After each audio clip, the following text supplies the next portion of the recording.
పచ్చి పులుసు చేయాలనుకుంటున్నా. పచ్చి పులుసు అంటే పచ్చిగానే అన్ని చేసేది. ఇది జరాలు వచ్చిన పర్ఫెక్ట్ ఉంటుంది.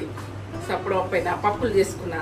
ఇది చారు ఉన్నదనుకో ఇక సూపర్ సూపర్. ఒక చారు ఉండి ఒక ఆమ్లెట్ ఉన్నా కానీ నేనైతే మంచిగా సూపర్ తింటా. ఆమ్లెట్ మంచిది. పప్పు చారు చారు ఇవి ఉంటే పప్పు నాకు ఇష్టం బాగా. నానబెట్టేసిన ఒక 5 నిమిషాల తర్వాత కొంచెం అంతా, ఎందుకంటే ఇది చింతపండు కొట్టింది లేదు, కొత్త చింతపండు ఇట్లా నానబెట్టిన ఇప్పుడు దొరుకుతుంది కాబట్టి ఇట్లా ఏళ్ళతోటి ఉన్నది. నేను తీసేయలేను ఇంకా. ఇది కొట్టి పెట్టుకుంటా కానీ కొట్టండి. ఒక 5 నిమిషాల కాలం పచ్చి పులుసు ఎంత మధురమైన ఫుడ్ ఇది. మాత్రం నేను చేసే ప్రాసెస్ ఇగో చింతపండు తీసుకున్నా. ఇట్లా తీసుకోవాలి, మంచిగా తీసుకోవాలి.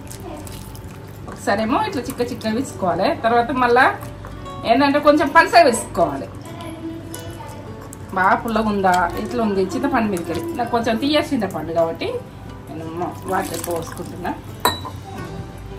పుల్లగా ఉంటే ఇంకా చక్కెర వేసుకోవాలి, లేకుంటే బెల్లం వేసుకోవచ్చు కొద్దిగా.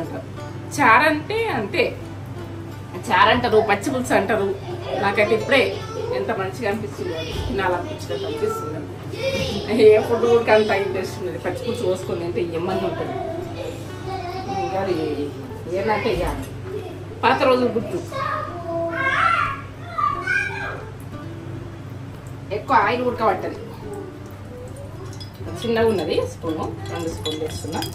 తక్కువ ఆయిల్ పడుతుంది. ఇలా జీలకర్ర వేస్తాం కాబట్టి చల్లదనం.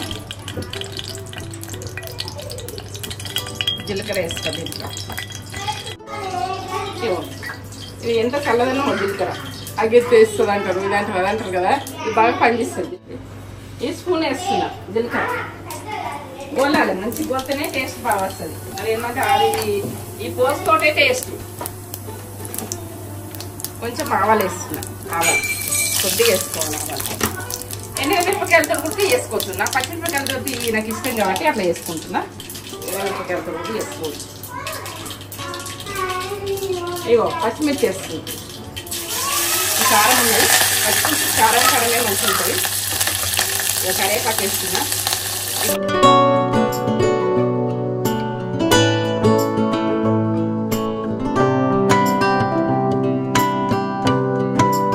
ఇక పసుపు ఇది గోలాలి. కొంచెం కొత్తిమీర గుడక మనం ఇట్లా కొద్దిగా ఉంటే వేసుకోవచ్చు. కొత్తిమీర టేస్ట్ బాగుంది.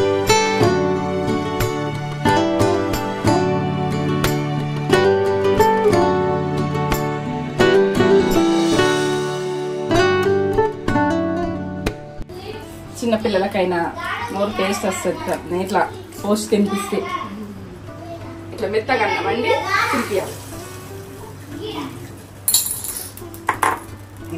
ఆనియన్ ఒక గడ్డ నేను వేసేసుకుంటున్నా. ఇగో ఇది పచ్చి పులుసు కాబట్టి పచ్చిని వేసుకోవాలి. మళ్ళీ అల్లం వెల్లుల్లి పేస్ట్. ఈ టేస్ట్ ఇట్లా వస్తుంది. ఆనియన్ ఇట్లా పొడుగు కోసుకోవాలి. అక్కడక్కడ వస్తుంటే పుల్ల పుల్లగా కమ్మకమ్మగా ఇట్లా వస్తుంటుంది. బాగా వస్తుంది. ఎంత బాగా వచ్చింది. ఇట్లా ఇవి ఆనియన్ ఎక్కువ ఉంటేనే బాగుంటుంది పచ్చి పులుసు అంటే. నేను దొడ్డుప్పు వేస్తున్నా.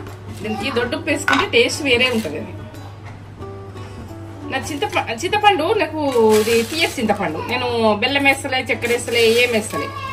ఇగో నేను ఉప్పు వేసేసుకుంటున్నాను. ఈ స్పూన్ తోటి 3 వేస్తున్నా. ఇగో ఇంతే, గరం కావద్దు. ఇక పచ్చి పులుసు అంటే పచ్చిగానే.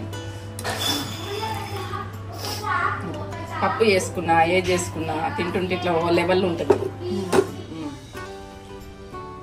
మమ్మీ పచ్చి పులుసు చేసింది. ఈ సమ్మర్ లో పచ్చి పులుసులా తినాలనిపిస్తుంది. అంటే పచ్చి పులుసు అంటే పచ్చితనంతో అన్ని అక్కడక్కడ పుల్ల పుల్లగా దాంట్లో వస్తాయి. అవి కొరుకుతుంటే కరకరమంటాయి కదా, టేస్ట్ మంచిగా అనిపిస్తుంది. సూపర్ ఉంటుంది టేస్ట్. ఆవకాయ చూపించింది ఇంతకుముందు. పచ్చి పులుసు ఉడక వేసిన.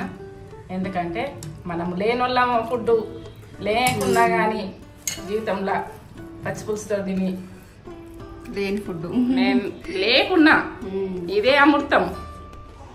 ఎట్లుంది చెప్పు? సూపర్ సూపర్ అంటే సూపర్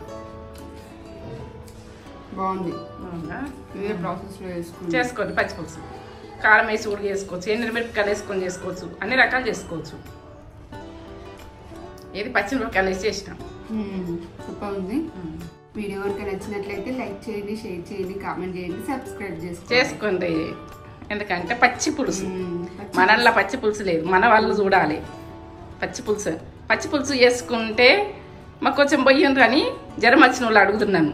నీ నోరు టేస్ట్ లేకపోతే పచ్చి పులుసు అయినా సరే నువ్వు చేత చేసిపోయి అందరు తీసుకోవద్దు.